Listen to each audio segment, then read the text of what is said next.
Ze hebben er naar uitzien in Oudegeer. Beurtschip de Sint-Michael leidt weer in het wetter. Meer dan 100 jaar lang lijnen hier ek beurtschippen.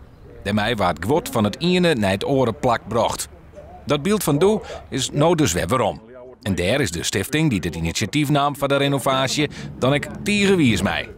Je zit een heel groot man, eigenlijk wel. En dan zweer ik me een heel beetje.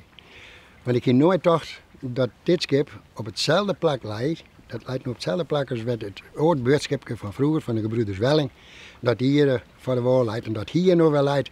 Ja, ik kan door zeggen, ja, dat is emotioneel. Ja.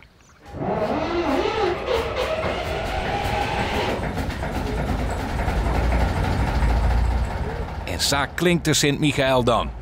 Een lood dat Welling goed docht.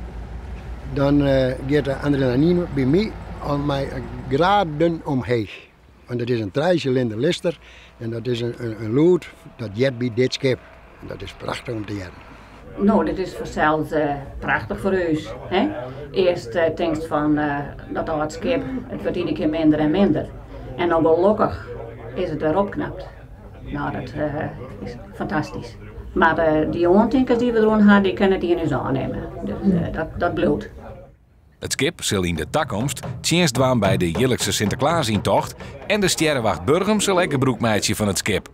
Daar hebben we eigenlijk nu al aanmeldingen voor, doe ik dat vallen liet. Dan varen we hier bij en dan geven we naar de video. Ja, en dat is hartstikke nacht.